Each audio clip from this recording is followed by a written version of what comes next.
Ladies and gentlemen, Hanna Raskin.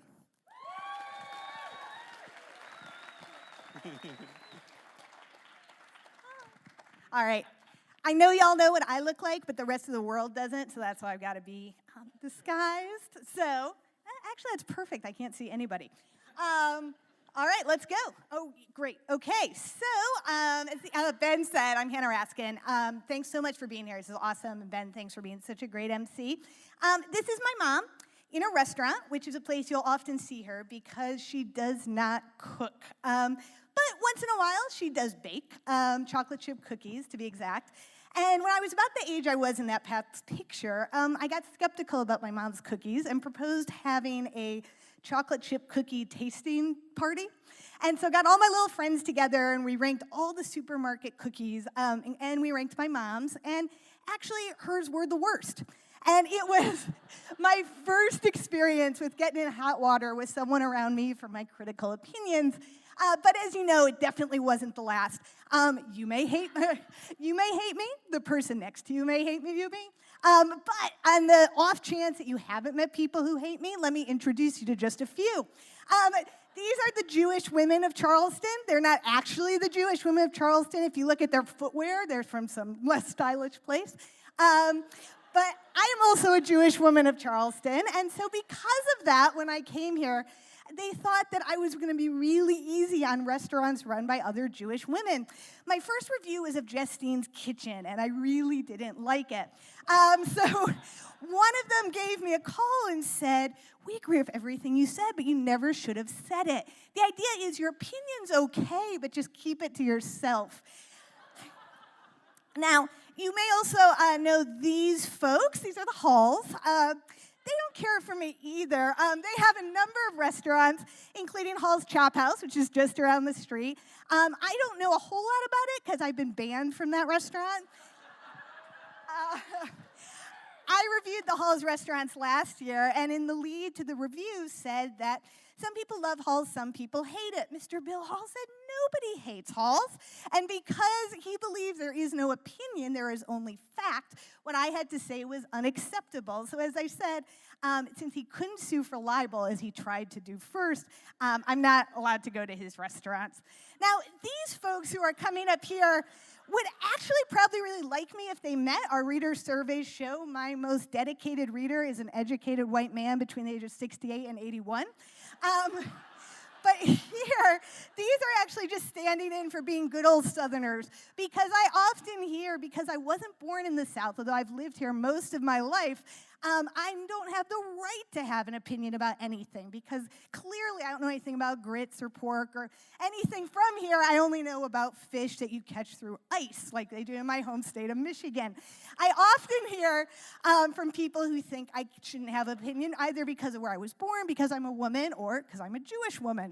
There are also plenty of chefs who hate me, and for them it's not a philosophical matter as to fact, opinion. They just flat out hate me. Once in a while, we do get death threats. We do have to file a police report because they take it really personally, even though that's not what I intend. So you would think at this point I would just give up. I mean, I'm standing here in a really dumb hat, and I've got people trying to kill me. But listen, here's the thing. And this is, I think, what other speakers were saying tonight. If you do good work, you do it well, and you do it with integrity, it's not so bad. So here's some of my tricks for dealing with being not so popular.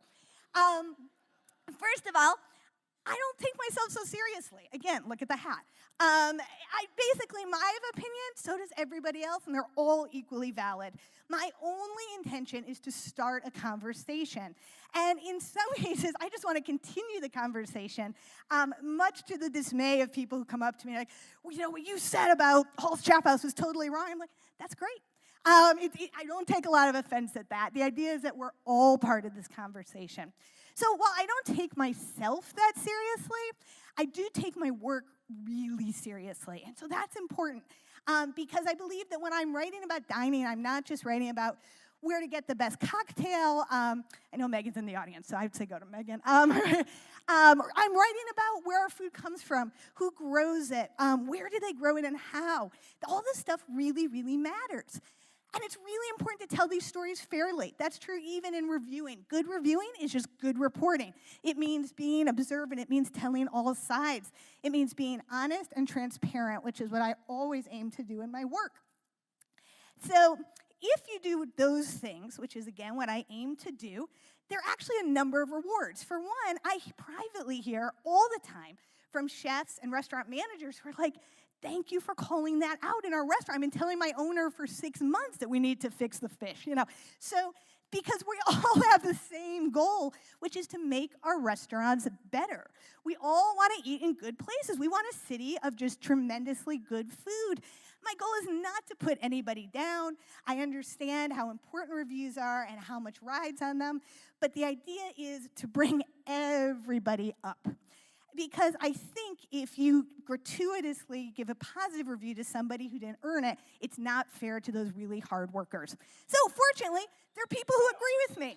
And maybe not this many people, but when I registered, or when I checked in the QI Marathon, the woman who checked me was like, oh, someone wants to meet you to thank you for telling the truth, which does make you feel like Superman, right? So there are people like this guy, and he's my screensaver, and actually I'm on my phone, right? And here he is at the library reading the food section, and he is the guy I write for, right? So it's not those people who hate me. It's okay if I get banned from restaurants. It's about helping out these people who just have a few bucks to spend and connect in with good food. There's my mom again. And so she seems to have forgiven me for the whole chocolate chip cookie thing at this point. And so that's what I'm here to tell you tonight is there are good people around you, and some people will hate you when you practice your art, but as long as you're telling the truth and doing what you believe in, it's totally worth it. Thanks, y'all. John, that was amazing.